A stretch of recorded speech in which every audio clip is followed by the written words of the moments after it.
Maayong adlaw sa inyong tanan, ubani ko ninyo sa akong biyahe karon or sa akong video sa paingon sa akong duty.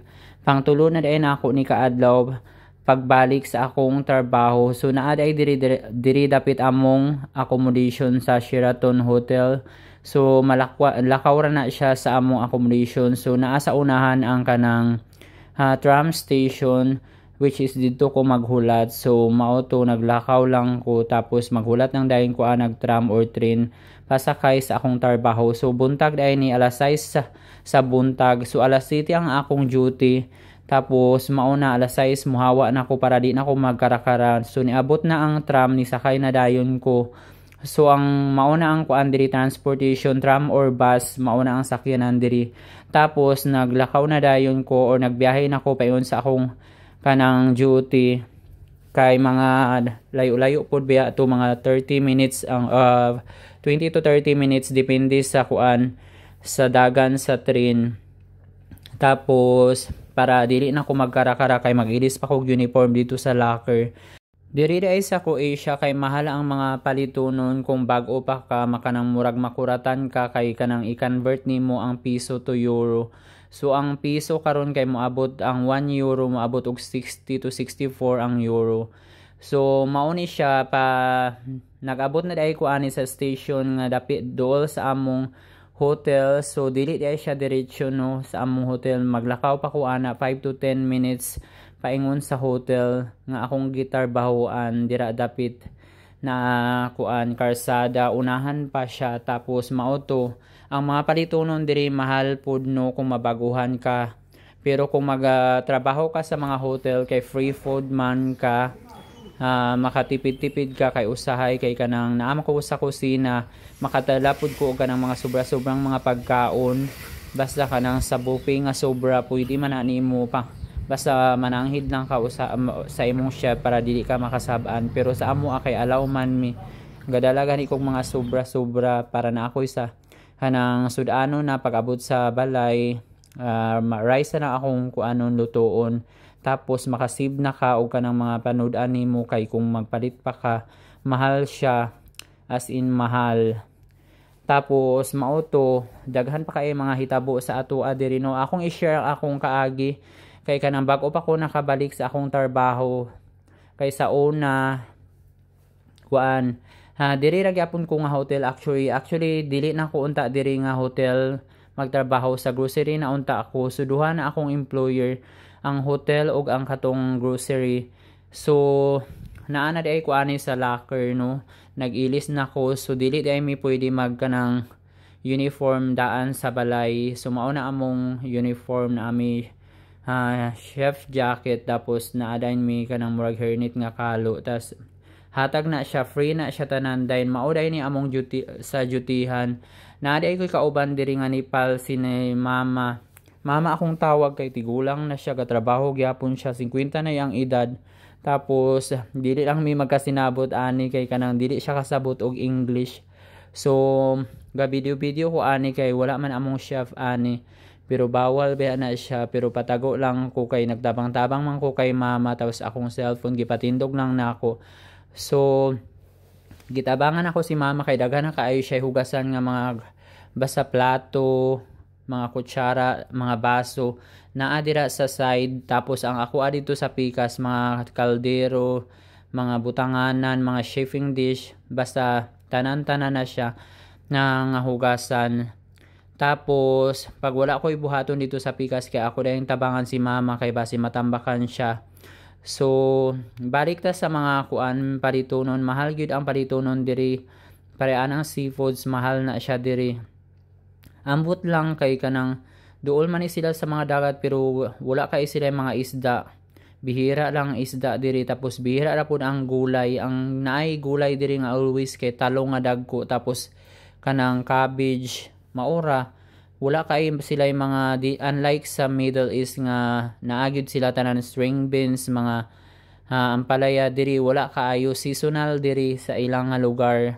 Kay ambot lang sa ilang kuan pud siguro kay wala kay sila gakaon og gulay nga kanang inana nga sa ato ang Pilipinas.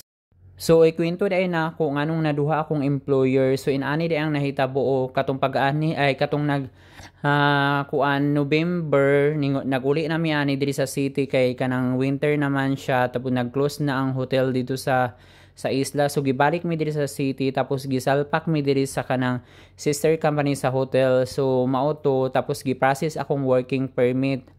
Tapos mao to kanang nagkuan akong agency mga pila ka bulan, mga 2 ka bulan, nagka-problema daw akong papilis, mao to nahadlok pug ko kay basi makauli ko og balay. So mao ini among ko ang kusina sa dito sa hotel. So dako pod baya siya, mao na ang maimong mga hugasan, pero dili man ka maglisod kay kanang naa may machine, dili man ka kamuton na mo always. Tapos mao na ang kitchen, basta mauna siya o lapad po biya na siya dahil wala gatago-tago ra kog video kay wala ang mga chef, kay dili kay may busy karong panahon kay karon summer ang more on busy kay dito sa kuan sa mga isla ang pinaka busy. Pag winter diri ang pinaka busy sa sentro. So naaday ko sa sentro karon, dati kay na ako sa isla pero karon naa ko diri sa city na assign. So balikan nato ang atong kuan sa about sa employer na ako nga 2 ka buok. So kuan man to, nagka-problema akong papel, tapos si ana ko nga kanang ibalhin na lang, nag-ana ko sa agency nga ibalhin na lang ko kanang company para magka-ID ko kay wala ako'y ID. Ang akong ID dai sa una kay na expired na, wala na ko nakuha sa police station kay na ako sa layo kaayo, na assign 10 hours. So wala, pag-abot na ako diri kay kanang to wala na nakuha akong kanang ID kay expired na. So nagtrabaho na ko ana sa hotel, tapos ana okay pa daw. Tapos pila ka bulan, mga 2 months, nagchat ang agency nga kanang mag-stop work sa daw ko. Naunahan pa gani ko sa akong kanang pag local leave, naka-local leave ko 10 days, pero okay naman gyapon kay wala kay ko na stress kay nakakita man ko part-time. Tapos bayad man po sa ako. Pasalamat po ko na stress na gani ko ato kay nikalitra ko kaundang sa akong trabaho kanang murag wala ako na ready ba. Pero okay ra kay wala gyapon ko gipasagdaan kay nakakita ako og part-time. Nakatrabaho ko sobra 1 month, so mao to nakatabang-tabang sa ako sa akong mga pang-allowance daily. So ang akong part-time diri kay tigugas ko sa restaurant, sa local na restaurant, basta buutan akong nakuan nga amo. Tapos ana sila kano sa daw man akong kontrata, waon daw ko nila. So ana ko kung dili ko ganahan sa akong employer, mag-chat ako sa imo. So mauna ang inyong abangan puhon kung unsa pay mga mahita po or drama sa akong kinabuhi diri. So mao to ikwento na ko akong sikan nga kanang employer. So pa-interview ko nila sa kanang isa ka grocery diri, basta dagko na siya nga grocery. So nadawat ko, i-process na ko na kung papilis ana-ana, nag-sign ako ka ng mga kontrata ana-ana. Tapos nagkalit ang day gawas ang akong katong na-approve na akong sa hotel. Tapos gi-request pug ko sa akong chef nga kanang ipabalik pod ko dito sa hotel og trabaho kay okay daw akong performance. Charot, okay man gyud siya. Giganahan sila sa akong mga drama char. Basta ang ako lang payo galingan, basta mo kanang magtrabaho na mo, bigay ninyo ang inyong best. Kay kung bisag seasonal ra mo sa inyong trabaho, pwede mo ma-extend. Pareha sa ako karon, nag 1 year na akong kontrata, tapos 1 year na akong ID pod na ako. Tapos depende na sa akong kanus ako mo stop diri sa agency kung kaya pa or sa akong trabaho karon. So daghang salamat. So mag-share pa ko ako mga kaagi diri sa Facebook diri sa inyo, sa mga aspiring nga mag-apply, mag-share pa ko. Pasensya na kay magbisaya lang yun ko, kay magkalisod yun ko, bulol mangani ko sa Bisaya, masamot ko bulol sa Tagalog.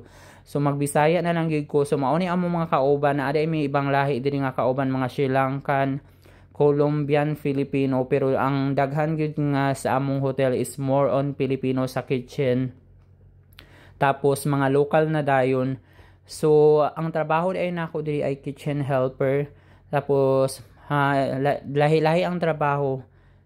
Lain-lain ka ma-assign. Kitchen helper, bisag asa ka ma-assign, pwede ka mag-assist sa cook, depende kung asa ka butang sa imong chef. So kung dito ang kulang, dito ka dapat flexible ka. Kay sa una nabutang po ko sa kanang breakfast katong pangbuntag, basta sa buffet ko nabutang sa una, pero wala na ako nakaya kay kanang conflict ang akong kanang time kay layo kayo akong accommodation. Mauto nagpabalhin ko dito na ako sa dishwasher kay para ma-okay ang akong schedule. Tapos mauto dito na ko nadugay, dito na ko gibutang ni chef, wala na ko niya gibuhian didto kay giganahan siya sa akong trabaho. Daghang salamat and God bless you everyone.